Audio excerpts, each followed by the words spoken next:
বন্ধুরা, ভাবুন তো আপনি এমন একটি শহরে আছেন যা রোমাঞ্চ, আলো আর সংস্কৃতির জন্য বিখ্যাত। হ্যাঁ, আমি প্যারিস শহরের কথা বলছি। কিন্তু সেই শহরের বুক চিরে বয়ে যাওয়া শান্ত নদী সেন, এর নিচে যদি লুকিয়ে থাকে এক ভয়ঙ্কর রক্তপিপাসু দানব। এই গল্পটি কেবল একটি সাধারণ হাঙরের গল্প নয়, এটি মানুষের লোভ, ভুল সিদ্ধান্ত, প্রকৃতির প্রতিশোধ এবং একটি শহরের ধ্বংসের গল্প। তাহলে চলুন শুরু করি মুভিজ বুক স্টোরির আজকের নিবেদন। গল্পের সূচনা হয় একটি এক্সপ্লোরার গ্রুপের মাধ্যমে, যাদের লিডার সোফিয়া, এবং তারা সবাই প্রশান্ত মহাসাগরের প্যাসিফিক ওশানে অবস্থান করছে। সোফিয়া একটি অত্যন্ত বিশাল স্ত্রী হাঙর লিলিসের সন্ধান করছে। হঠাৎ তাদের সিস্টেমে একটি অ্যালার্ট আসে যে হাঙরটি তাদের খুবই কাছাকাছি চলে এসেছে। সোফিয়ার সাথে সাথে তার সব টিম মেম্বারদের নির্দেশ দেয়, নিচে নামো এবং হাঙরটিকে পেছন থেকে কভার করো। এরপর কয়েকজন টিম মেম্বার সমুদ্রে ঝাঁপ দেয়, যাদের মধ্যে সোফিয়ার স্বামী ক্রিসও রয়েছে। আর ওপর থেকে সোফিয়া এবং তার একজন সহকর্মী তাদের ওপর নজর রাখছিল। কিছুক্ষণ খোঁজাখুঁজির পর তারা একটি ছোট্ট মৃত তিমি মাছ দেখতে পায়, কিন্তু কেউই বুঝতে পারছে না যে সেটি কিভাবে মারা গেল। ক্রিস তার কাছে যায় এবং দেখে যে তার শরীরে হাঙরের কামড়ের চিহ্ন রয়েছে। তখনই হঠাৎ অনেকগুলো স্ত্রী হাঙর বেরিয়ে আসে এবং জানা যায় যে তারা সবাই লিলিসের মেয়ে। তখনই লিলিস নিজের সামনে চলে আসে এবং সবাই তাকে দেখে অবাক হয়ে যায়, কারণ তার আকার আগের বারের তুলনায় দ্বিগুণ হয়ে গেছে। 2 মাস আগে যখন তারা সবাই লিলিসকে দেখতে এসেছিল, তখন তার আকার ছিল 3 মিটার। এখন লিলিস মাত্র 2 মাসে 7 মিটার লম্বা হয়ে গেছে। সোফিয়া ক্রিসকে বলে যে তাড়াতাড়ি তার নমুনা নাও, যাতে আমরা তার দ্রুত বৃদ্ধির রহস্য জানতে পারি। ক্রিস সাহস করে নমুনা নেওয়ার জন্য তার কাছে যায়, কিন্তু লিলিস সঙ্গে সঙ্গে তার ওপর আক্রমণ করে বসে। ঠিক সেই মুহূর্তে ক্রিস এবং সোফিয়ার মধ্যকার যোগাযোগ বিচ্ছিন্ন হয়ে যায়। সোফিয়া খুব চিন্তিত হয়ে পড়ে এবং নিজে সমুদ্রে নেমে পড়ে, যাতে তার স্বামীকে খুঁজে বের করতে পারে। সে নিচে যাওয়ার পরপরই ক্রিসের কাটা হাত দেখতে পায় এবং সেখানে অন্য কোনো সহকর্মীদের কোনো চিহ্নই ছিল না। সে বুঝতে পারে যে তারা সবাই হাঙরের শিকারে পরিণত হয়েছে, কিন্তু সে সাহস হারায় না এবং সিদ্ধান্ত নেয় যে যে কোনোভাবেই সে নিজেই হাঙরের নমুনা সংগ্রহ করবে। সে লিলিসের কাছাকাছি পৌঁছায় এবং নমুনা নেওয়ার চেষ্টাও করে, কিন্তু হাঙরটি তার ওপরেও হামলা করে। সোফিয়া সৌভাগ্যবশত একটি জালে আটকে যায়, কিন্তু হাঙরটি জালটিকে টেনে সমুদ্রের গভীরে নিয়ে যায়। কোনোভাবে সে জাল থেকে বের হতে সফল হয় এবং নিজেকে বাঁচিয়ে নেয়। তারপর 3 বছর কেটে যায় এবং আমরা পৌঁছাই প্যারিসে। সেখানে 2জন তরুণ ছেলে সিন নদীতে মাছ ধরছিল, কিন্তু হঠাৎ তাদের জালে একটি বোমা উঠে আসে। এটা দেখে সেই ছেলে 2জন পুলিশকে এই বোমার খবর দেয়। বোমার খবর শুনে সাংবাদিকরাও সেখানে চলে আসে। তখনই পুলিশ এসে মানুষকে বোঝায় যে দ্বিতীয় বিশ্বযুদ্ধের সময় এখানে সেল এবং মিসাইল রাখা হয়েছিল, তাই ভয় পাওয়ার কোনো প্রয়োজন নেই। এখানে প্রায় বোমা পাওয়া যায় এবং আমরা যতক্ষণ এখানে আছি কিছুই হবে না। মানুষকে বিশ্বাস করানো হয় যে নদীটি নিরাপদ। তারপর আমরা তিমি সংরক্ষণ কেন্দ্রে পৌঁছাই, যেখানে আমরা সোফিয়াকে দেখতে পাই। এখন সোফিয়া হাঙরের ওপর গবেষণা করা বন্ধ করে দিয়েছে এবং এখন সে বাচ্চাদের মাছের বিষয়ে তথ্য দেয়। বক্তৃতার সময় সে অনুভব করে যে কিছু ছেলে তাকে নিয়ে মজা করছে। তারা বলছিল, কোথায় সেই নমুনাটি যা তোমার স্বামী এনেছিল? সেই হাঙরটি কি তাকে মেরে শুধু নমুনাটিই রেখে গেছে? সোফিয়া খুব কষ্ট পায় এবং বক্তৃতা ছেড়ে বাইরে চলে আসে। তখনই নোরা নামের একটি মেয়ে তাকে থামায় এবং বলে, আমি তোমার সবচেয়ে বড় ভক্ত। আমি তোমার সমস্ত গবেষণা অনুসরণ করি, বিশেষ করে হাঙরের ওপর করা গবেষণাগুলো। সোফিয়া বলে, আমি সেই দিনই সব গবেষণা ছেড়ে দিয়েছিলাম যেদিন আমার স্বামীর মৃত্যু হয়। সেই দিনগুলোর কথা মনে করিয়ে দিও না, আমার কষ্ট হয়। সে চলে যেতে লাগে, কিন্তু নোরা বলে, আমি জানতে পেরেছি যে তুমি লিলিসের শরীরে একটি ট্র্যাকার ডিভাইস লাগিয়েছিলে। সোফিয়া অবাক হয়ে যায়। এরপর নোরা বিস্তারিত কথা বলার জন্য তাকে নিজের সংস্থায় নিয়ে যায়। আমরা জানতে পারি যে নোরা সামুদ্রিক জীবেদের বাঁচানোর জন্য একটি সংস্থা তৈরি করেছে। সে সমুদ্রে বসবাসকারী প্রাণীদেরকে খুবই ভালোবাসে। নোরা সোফিয়াকে জানায় যে গত 3 বছর ধরে লিলিসকে পর্যবেক্ষণ করছে এবং বলে, সোফিয়া, তুমি হয়তো জানো না যে লিলিস এখন সিন নদীতে রয়েছে। সোফিয়া অবাক হয়ে যায় এবং বলে, এটা অসম্ভব, কারণ হাঙর মিষ্টি জলে বেঁচে থাকতে পারে না। নোরা জানায় যে জলবায়ুর পরিবর্তন এবং দূষণ লিলিসের স্বভাব বদলে দিয়েছে এবং এখন সে এই পরিবেশেও বেঁচে থাকার যোগ্য হয়ে উঠেছে। আমাদের দলের চেষ্টা হলো তাকে আবার সমুদ্রে ফিরিয়ে দেওয়া, তা না হলে সে যে কোনো মুহূর্তে মারা যেতে পারে। নোরা বলে, আমি আজ রাতে ডাইভ করতে যাচ্ছি, তুমিও চলো সোফিয়া, আমরা দুজনে হাঙরটিকে সমুদ্রে ফিরিয়ে নিয়ে যাই। সোফিয়া বলে, তোমার কি মনে হয় এটা এত সহজ? এটা অত্যন্ত ঝুঁকিপূর্ণ, এমনটা করলে তোমার প্রাণ যেতে পারে। এটা কোনো সাধারণ মাছ নয়, এটি বিশ্বের সবচেয়ে বিপজ্জনক হাঙর। সোফিয়া সেখান থেকে বেরিয়ে নিজের বাড়িতে পৌঁছায়। বাড়িতে গিয়ে সে তার স্বামীর শেষ মিশনের ভিডিও দেখে এবং কেঁদে ফেলে, কারণ সেই তার দলকে বলেছিল যে সে এই মিশনে তাদের সাথে আছে। সে অপরাধবোধে ভুগছিল কারণ তারা সবাই তার জন্যই মারা গিয়েছিল। অন্যদিকে আমরা দেখি যে নোরা তার বন্ধু বিনের সাথে সিন নদীতে একটি নৌকায় রয়েছে। নোরা বলে, তুই কি আমার সাথে নামবি না? বেন জলে নামতে অস্বীকার করে এবং বলে, তুই যা, আমি এখানেই নজর রাখছি। নোরা একাই জলে নামে এবং লিলিসকে সব জায়গায় খোঁজে। অন্যদিকে সোফিয়া সিস্টেমে লিলিসের মুভমেন্ট ট্র্যাক করছিল। সে দেখে যে হাঙরটি নোরার দিকেই এগোচ্ছে, যার পর সে পুলিশকে ফোন করে জানায় যে নোরা একা নদীতে জলে হাঙর খুঁজতে গেছে। নোরা তখনও হাঙরটিকে খুঁজছিল।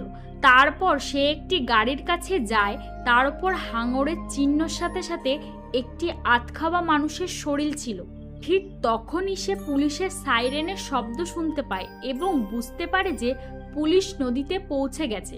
সে তৎক্ষণাৎ জল থেকে উঠে আসে এবং পালানোর চেষ্টা করে, কিন্তু পুলিশ তাকে ধরে ফেলে কারণ এই নদীতে ডাইভিং নিষিদ্ধ। সোফিয়াও ঠিক তখনই সেখানে পৌঁছায় এবং নোরাকে পুলিশের হাতে গ্রেপ্তার হতে দেখে, কিন্তু সে কিছুই করতে পারে না। সারা রাত সে নদীর পাশে দাঁড়িয়ে থাকে লিলিসের গতিবিধি ট্র্যাক করার জন্য। পরদিন নোরা এখনো পুলিশ স্টেশনেই থাকে, কারণ সে নদীতে কেন গিয়েছিল সে বিষয়ে কিছুই বলতে রাজি হয় না। সে শুধু বলে, আমি তো স্নান করতে গিয়েছিলাম। ইন্সপেক্টরের নাম আদিল। সে বলে, তুমি এখান থেকে তখনই বের হবে যখন সত্যি বলবে। স্নান করার গল্প ছাড়ো, আমাদেরকে কি বোকা ভেবেছো? নোরা বলে, আমি হাঙর খুঁজতে গিয়েছিলাম। আদিল হাসে, তুমি কি আমার সাথে মজা করছো? নদীতে হাঙর, এটা তো মিষ্টি জল, আর তার ওপর সেটা এখানে এলো কোথা থেকে? নোরা বলে, আমার কথা বিশ্বাস করো, আমি জলে হাঙর খুঁজতেই গিয়েছিলাম, কিন্তু অফিসার মানতে রাজি ছিল না। অন্যদিকে সোফিয়া এখনো সেই জায়গাতেই উপস্থিত থাকে যেখানে কাল রাতে ছিল। সে হাঙরের গতিবিধি দেখতে থাকে এবং সে বেশ নার্ভাসও হয়ে পড়ে, কারণ হাঙরটি তার খুব কাছাকাছিই ছিল। তখনই পুলিশ স্টেশন থেকে ফোন আসে এবং তাকে থানায় ডাকা হয়। সেখানে গিয়ে সে জানতে পারে যে এই ফোনটি নোরার অনুরোধে করা হয়েছিল, যাতে সে প্রমাণ করতে পারে যে হাঙর সত্যিই নদীতে আছে। তখনই পুলিশ নদীর পাড় থেকে একটি লাশ পায়। সোফিয়া লাশের অবস্থা দেখে ভয় পেয়ে যায়, কারণ লাশের অর্ধেক অংশ নিখোঁজ ছিল, যেন তাকে কোনো বড় প্রাণী কামড়ে খেয়ে ফেলেছে। সোফিয়া বলে, এটা তো হাঙরেরই কাজ মনে হচ্ছে। তারপর সে পুলিশের কাছে যায় এবং একজন মহিলা তদন্তকারীকে সব তথ্য দেয় যা সে লিলিস সম্পর্কে জানত। সে এটাও বলে যে এই হাঙরটি অত্যন্ত বিপজ্জনক, তোমরা যেরকম ভাবছো তেমন নয়, এর আকার খুব দ্রুত বাড়ছে এবং আমাদের একটি বিশেষজ্ঞ দল প্রয়োজন যাতে আমরা হাঙরটিকে তার আসল সমুদ্রে ফিরিয়ে নিয়ে যেতে পারি। অন্যথায় এটি যদি নদীতে থাকে তবে যে কোনো মুহূর্তে মারা যেতে পারে। কিন্তু অন্যদিকে নোরা মনে করে যে সোফিয়া এবং অফিসার হাঙরটিকে মেরে ফেলতে চলেছে, তাই এখন নোরা হাঙরটিকে বাঁচানোর কাজে লেগে পড়ে। অন্যদিকে পুলিশের হেড অফিসার সোফিয়া ও আদিলকে নির্দেশ দেন যাতে হাঙরটিকে নিরাপদ উপায়ে সমুদ্রে পৌঁছে দেওয়া হয়। তারপর সোফিয়া ডাইভারদের টিমের সাথে সেন নদীতে পৌঁছায় যাতে হাঙরটিকে ধরতে পারে। অন্যদিকে নোরাও চুপচাপ তাদের অনুসরণ করে এবং দূর থেকে হাঙরের নড়াচড়া দেখতে থাকে। ট্র্যাকারের মাধ্যমে সোফিয়া এবং তার টিম লিলিসের অবস্থান নিশ্চিত করে নেয়। ডাইভাররা তাড়াতাড়ি শ্যুট করে নদীতে নেমে পড়ে। নোরা ভাবে যে তারা লিলিসকে মেরে ফেলবে, তাই সে সাথে সাথে তার বন্ধু বেনকে ফোন করে এবং ট্র্যাকার সিস্টেমটি হ্যাক করতে বলে যাতে ডাইভাররা হাঙরের অবস্থান ট্র্যাক করতে না পারে। বেন তার কথা মেনে নেয় এবং সিস্টেম বন্ধ করে দেয়। এদিকে ডাইভাররা জলে লিলিসকে খুঁজতে থাকে এবং তারা লিলিসের খুব কাছাকাছি পৌঁছে যায়। তারপর তারা আর তার মুভমেন্ট অনুভব করতে পারে না। তখনই হঠাৎ ট্র্যাকারটি বন্ধ হয়ে যায় এবং তারা তার অবস্থান জানতে পারে না। হাঙরটি তাদের মেরে ফেলার আগেই তারা দ্রুত উপরে উঠে আসে। আদিল অবাক হয়ে যায় যে ট্র্যাকার হঠাৎ কিভাবে বন্ধ হয়ে গেল। সে সোফিয়াকে বলে, আমার মনে হচ্ছে এটা তোমারই কারসাজি। যদি নিশ্চিত হয়ে যায় যে তুমি এটা করেছো তবে এটি তোমার জীবনের শেষ দিন হবে। সোফিয়া তার কথায় রেগে যায় এবং সেখান থেকে চলে যায়। কাকতালীয়ভাবে সে দূর থেকে নোরাকে দেখতে পায়, তাই সে সঙ্গে সঙ্গে বুঝে যায় যে নোরাই ট্র্যাকার সিস্টেমটি নষ্ট করেছে। রাতে আদিল তার অফিসারদের সাথে কথা বলছিল এবং বলে যে হাঙরটির কাছে না পৌঁছানো পর্যন্ত নদীর চারিপাশ থেকে মানুষকে নদীতে নামা থেকে বাধা দিতে হবে।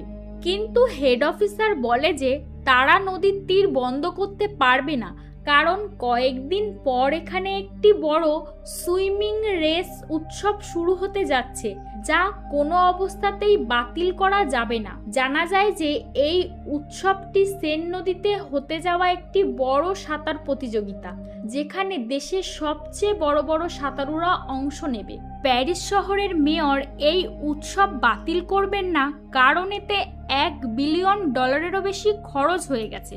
আদিল খুব হতাশ হয়ে পড়ে এবং সোফিয়া সম্পর্কে অনুসন্ধান করে, আর সে জানতে পারে যে তার শেষ মিশনে কি ঘটেছিল। তার স্বামী এবং পুরো টিম মারা গেছে। সে এখনো নিজেকেই অপরাধী মনে করে। আদিল খুব কষ্ট পায় যে তার সাথে এরকম ব্যবহার করেছে এবং তাকে রাগিয়ে সেখান থেকে বিদায় করেছে এটা ভেবে। এরপর নোরা একটি ভিডিও তৈরি করে যেখানে সে হাঙরের ওপর হওয়া অত্যাচারের কথা বলে। সে বলে প্রতি বছর লাখ লাখ হাঙর মেরে ফেলা হয় যাতে বিউটি প্রোডাক্ট এবং ধনীদের খাবার তৈরি করা যায়। এই প্রাণীটিরও মানুষের মতো বেঁচে থাকার অধিকার রয়েছে। সে তার মতো তরুণীদের বলে তার সংস্থায় যোগ দিতে এবং লিলিস নামক হাঙরটিকে সমুদ্রে ফিরিয়ে দিতে সাহায্য করতে। সারপ্রাইজ হলো ভিডিওটি লাখ লাখ ভিউজ পায় এবং তার দলে শত শত তরুণ যোগ দেয়। সবার একটাই উদ্দেশ্য থাকে, লিলিসকে নিরাপদে সমুদ্রে ফিরিয়ে নিয়ে যাওয়া।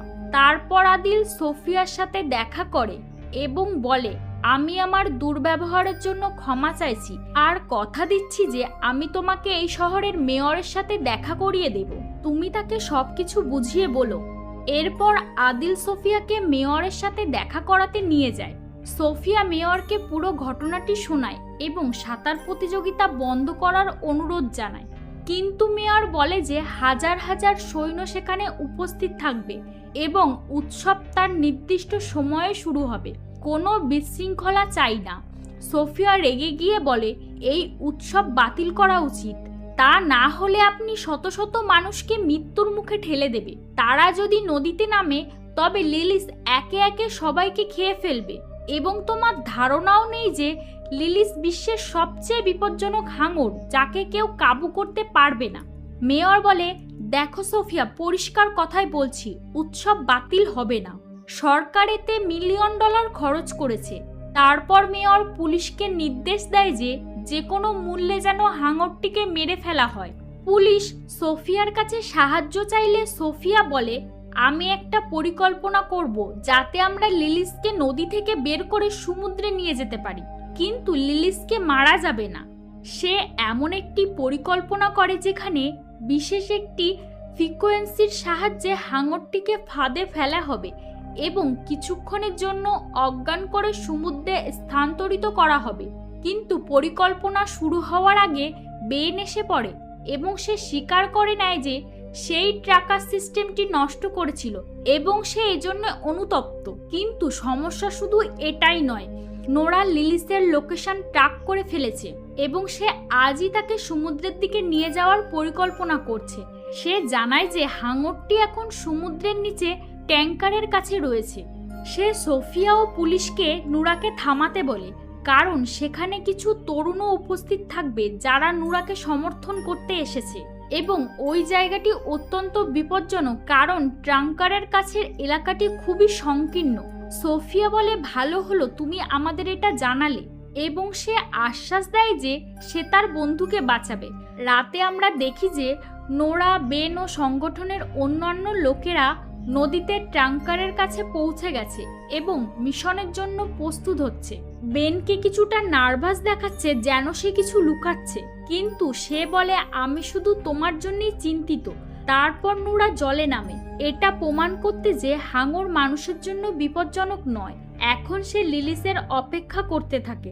ঠিক তখনই সোফিয়া, আদিল ও পুলিশ সেখানে এসে পৌঁছায় এবং তাকে বলে এক্ষুনি জল থেকে বেরিয়ে আসতে, কিন্তু নোরা জেদ ধরে যে সে মিশন পূরণ করবে। সোফিয়া তার ওপর চিৎকার করে বলে, তুমি যা করছো তা ভুল। এই হাঙরটি তোমার ভাবনার চেয়েও বড়। ও তোমার সোনার ডিভাইস আর তোমাকে জ্যান্ত খেয়ে ফেলবে। ঠিক তখনই নোরার কাছে একটি হাঙর দেখা যায়। সোফিয়া সঙ্গে সঙ্গে বুঝে যায় যে এই ছোট্ট হাঙরটি লিলিসের মেয়ে, কিন্তু নোরা খুব উত্তেজিত হয়ে পড়ে এবং হাঙরের কাছে গিয়ে সেটিকে স্পর্শ করতে থাকে যাতে ডিভাইস দিয়ে তার সন্ধান নেওয়া যায়। তখনই হঠাৎ আদিল নোরাকে বাঁচাতে জলে ঝাঁপ দেয়, কিন্তু হঠাৎ হাঙরটি রেগে যায় এবং নোরার ওপর আক্রমণ করে তাকে গিলে ফেলে। ঠিক সেই মুহূর্তে পুরো এলাকায় তোলপাড় সৃষ্টি হয় এবং সব তরুণ ভয়ে সেখান থেকে পালাতে থাকে। এখন প্রতিটি মানুষ নিজেদের বাঁচানোর চেষ্টায় লেগেছিল, কিন্তু দুর্ভাগ্যবশত জায়গাটি সংকীর্ণ ছিল এবং অনেক মানুষ জলে পড়ে যায়। আর লিলিস ও তার মেয়ে তাদেরকে মেরে ফেলে। চারিদিকে জলে মানুষের দেহের টুকরো দেখা যাচ্ছিল। সমস্ত জল রক্তে লাল হয়ে গিয়েছিল। কোনো মতে অল্প কিছু মানুষকে বাঁচিয়ে নেয়, কিন্তু বেশিরভাগ মানুষ ছিল যাদের হাত বা পা কাটা গিয়েছিল, অর্থাৎ তারা কেবল অবশিষ্ট শরীরটাই ফিরিয়ে আনে। তারপর সব আহতদের প্যারিসের হাসপাতালে নিয়ে যাওয়া হয়। সেখানে সোফিয়া স্তম্ভিত হয়ে দাঁড়িয়ে থাকে এবং বিশ্বাস করতে পারছিল না যে কি ঘটেছে। সে কাঁদতে থাকে তার স্বামী ও পুরনো টিম মেম্বারদের কথা মনে করে। তখনই আদিল তার পাশে বসে এবং তাকে সান্ত্বনা দেয়। কিছুক্ষণ পর আদিল ও সোফিয়াকে সুয়েজ এলাকায় ডাকা হয়। যখন তারা সেখানে পৌঁছায় তখন লিলিসের মেয়ের মৃতদেহ পাওয়া যায়। তাকে ল্যাবে নিয়ে যাওয়া হয় যাতে সোফিয়া তার ওপর গবেষণা করতে পারে, হয়তো কোনো সূত্র পাওয়া যেতে পারে। সেই সময় সোফিয়া জানতে পারে যে এই হাঙরটির বয়স মাত্র 2 মাস এবং সে গর্ভবতী। আর সোফিয়া লিলিসের দ্রুত বৃদ্ধির কথাও জানতে পারে। আশ্চর্যজনক বিষয়টি হলো এই স্ত্রী হাঙরটি কোনো পুরুষ হাঙরের সঙ্গ ছাড়াই বাচ্চা জন্ম দিতে পারে, অর্থাৎ পুরুষ ছাড়াই নিজে থেকেই সন্তান জন্ম দেওয়া। সোফিয়া বুঝতে পারে যে এই হাঙরটি এক বিশাল বিপদের কারণ লিলিসের বাচ্চার সংখ্যা কয়েক মাসের মধ্যে অনেক বেড়ে যাবে এবং এটি মানবজাতির জন্য একটি বড় চিন্তার কারণ হয়ে উঠতে পারে। তাই লিলিস এবং তার পুরো প্রজাতিকে ধ্বংস করা খুবই জরুরি, তা না হলে সে মানবজাতিকে ধ্বংস করে দেবে। পরের দিন সোফিয়া এবং তার দল মেয়রের অফিসে পৌঁছায় এবং তাকে সমস্ত নতুন তথ্য দেয়। মেয়র খুব রেগে যান কারণ মিশনটি ব্যর্থ হয়ে গিয়েছিল এবং সুইমিং ফেস্টিভ্যাল শুরু হতে মাত্র কয়েক ঘন্টা বাকি ছিল। তিনি বলেন যে যে কোনো উপায়ে হোক ওই হাঙরটিকে মারতে হবে। সোফিয়া তার ওপর রেগে যায় এবং বলে, আপনার কাছে টাকা পয়সা বেশি গুরুত্বপূর্ণ নাকি মানুষের জীবন? মেয়র রেগে গিয়ে বলেন, এখান থেকে বেরিয়ে যাও। এরপর তিনি সিদ্ধান্ত নেন যে হাঙর মারার দায়িত্ব এবার সেনাবাহিনীকে দেওয়া হবে। এরপর সোফিয়া এবং আদিল একটি ক্যাফেতে বসে কথা বলছিল। সোফিয়া বলে যে যদি ফেস্টিভ্যাল বাতিল করা না হয় তবে এক মস্ত বড় বিপর্যয় ঘটবে, কারণ মেয়র টাকার লোভী এবং তিনি যে কোনো মূল্যেই এই প্রতিযোগিতা করাবেন। আদিল বলে, চলো একসঙ্গে আমরা সবাইকে বাঁচাই। ওরা দুজনে মিলে পরিকল্পনা করে যে মেয়রের সাহায্য ছাড়াই ওরা হাঙরগুলিকে মারবে। তারপর আদিল তার বন্ধুদের সঙ্গে কথা বলে এবং তাদের সাহায্য চায়। সব বন্ধুরা রাজি হয়ে যায় এবং একটা টিম তৈরি হয়। প্রথম কাজ ছিল দুজন বিশেষজ্ঞকে ডেকে আনা, যাতে তারা জলের নিচে বিস্ফোরক ব্যবহার করে হাঙরগুলিকে মারার ব্যবস্থা করতে পারে। ফেস্টিভ্যালের দিন সোফিয়া, আদিল এবং পুরো টিম নদীতে ডুব দেয় এবং হাঙরদের দিকে এগিয়ে যায়, যাতে পরিকল্পনা অনুযায়ী কাজ করা যায়। অন্যদিকে মেয়র তখন সুইমিং প্রতিযোগিতার উদ্বোধন করছিল। আদিল এবং সোফিয়ার পরিকল্পনা সম্পর্কে মেয়রের বিন্দুমাত্র কোনো ধারণা ছিল না। যে কোনো ধরনের হামলার মোকাবিলা করার জন্য সৈন্যবাহিনীও তাদের বোটে প্রস্তুত হয়ে বসেছিল। সোফিয়ার টিম হাঙরদের মূল আস্তানায় পৌঁছে যায় এবং সেখানে তারা হাজার হাজার হাঙর দেখতে পায়। সোফিয়া তার টিমকে থেমে যাওয়ার নির্দেশ দেয়, কারণ মানুষের সামান্য নড়াচড়াও হাঙররা নিজেদের বিপদ মনে করে আক্রমণ করতে পারে। অন্যদিকে সুইমিং প্রতিযোগিতা শুরু হয়ে যায় এবং সাঁতারুরা জলের মধ্যে ঝাঁপিয়ে পড়ে। সোফিয়া এবং তার টিম হাঙরদের মাঝখানে বোমা সেট করে দেয় এবং কাজ শেষ হতেই সবাই ওপরের দিকে ওঠার চেষ্টা করে। ঠিক তখনই একটি হাঙর এসে টিমের দুইজন সদস্যকে মেরে ফেলে। সোফিয়া আদিলকে টেনে ধরে যাতে দ্রুত ওপরে উঠে যাওয়া যায়, কিন্তু দুর্ভাগ্যবশত বোমাগুলি সময়ের আগেই ফেটে যায়। জলের নিচে এক বিকট বিস্ফোরণ ঘটে এবং টিমের বাকি সদস্যরা ওপরে বোটে তাদের জন্য অপেক্ষা করছিল। সোফিয়া আদিলকে ওপরে টেনে নিয়ে আসে। আদিল জখম হওয়ায় টিম তাকে বোটে তুলে নেয়। তখন সোফিয়া সিদ্ধান্ত নেয় যে লিলিস সত্যি মারা গেছে কিনা তা নিশ্চিত করতে সে একাই আবার জলের নিচে যাবে। কিন্তু সে যখন ফিরে আসে তখন জানতে পারে যে লিলিস এখনো বেঁচে আছে। এরপর হঠাৎ করেই লিলিস তাদের নৌকার ওপর হামলা চালিয়ে দেয়। নৌকাটি উল্টে দিয়ে সে পুরো টিমকে মেরে ফেলে, কিন্তু সৌভাগ্যবশত আদিল এবং সোফিয়া কোনো মতে বেঁচে যায় এবং জলের ওপরে চলে আসে। তারপর তারা দেখতে পায় যে হাঙরগুলো সাঁতারুদের দিকে এগিয়ে যাচ্ছে। তাকে আটকানোর জন্য তারা দুজনেই আবার জলের মধ্যে ঝাঁপিয়ে পড়ে, কিন্তু ততক্ষণে অনেক দেরি হয়ে গিয়েছিল। হাঙরগুলি ইতিমধ্যেই সাঁতারুদের কাছে পৌঁছে যায় এবং একে একে সবাইকে খেয়ে ফেলতে শুরু করে। চোখের পলকেই নদীর জল রক্তে লাল হয়ে ওঠে। চারিদিকে মানুষের শরীরের টুকরো ভাসতে থাকে। পুরো এলাকায় চিৎকার, আর্তনাদ আর হাহাকারে ভরে যায়। ঠিক তখনই সেনাবাহিনী সেখানে পৌঁছায় এবং লিলিসের ওপর গুলি চালাতে শুরু করে, কিন্তু সেই গুলির কোনো প্রভাবই তার ওপরে পড়ে না। সবচেয়ে বড় বিপদ ছিল এই যে নদীর নিচে আগে থেকেই অনেক বোমা ও মিসাইল পোতা ছিল। কোনো একটি গুলি যদি সেগুলিতে লেগে যায় তবে পুরো শহর ধ্বংস হয়ে যেতে পারে। আর শেষ পর্যন্ত সেটাই হলো। একটি গুলি সরাসরি মিসাইলে গিয়ে আঘাত করে এবং এক বিকট বিস্ফোরণ ঘটে। পুরো শহর ধ্বংস হয়ে যায়। বিস্ফোরণের কারণে এক ভয়ানক সুনামি আসে, যা পুরো প্যারিস শহরকে ভাসিয়ে নিয়ে যায়। বহু মানুষ জলে ডুবে মারা যায়। সোফিয়া জলের ওপরে ভেসে ওঠে এবং অচেতন আদিলকে দেখে তাকে একটি নিরাপদ জায়গায় নিয়ে যায়। দুজনে মিলে একটি বড় লোহার টুকরোর ওপর চড়ে বসে। কিছুক্ষণ পর আদিলের হোশ ফেরে এবং সে জিজ্ঞেস করে, আমরা কি সফল হয়েছি লিলিস এবং তার সম্পূর্ণ প্রজাতিকে ধ্বংস করতে? সোফিয়া তার দিকে তাকায়। তার চোখে জল ছিল, কিন্তু সে কিছুই বলতে পারে না। আদিল চারিদিকে তাকায় এবং চরম হতাশ হয়। পুরো প্যারিস শহর তখন জলের নিচে ডুবে গেছে এবং চারিদিকে শুধু হাঙরের দল ভেসে বেড়াচ্ছে। এখানেই গল্পটি শেষ হয়ে যায়। গল্পটি আপনাদের ভালো লাগলে অবশ্যই চ্যানেলটি সাবস্ক্রাইব করে পাশে থাকবেন। ধন্যবাদ।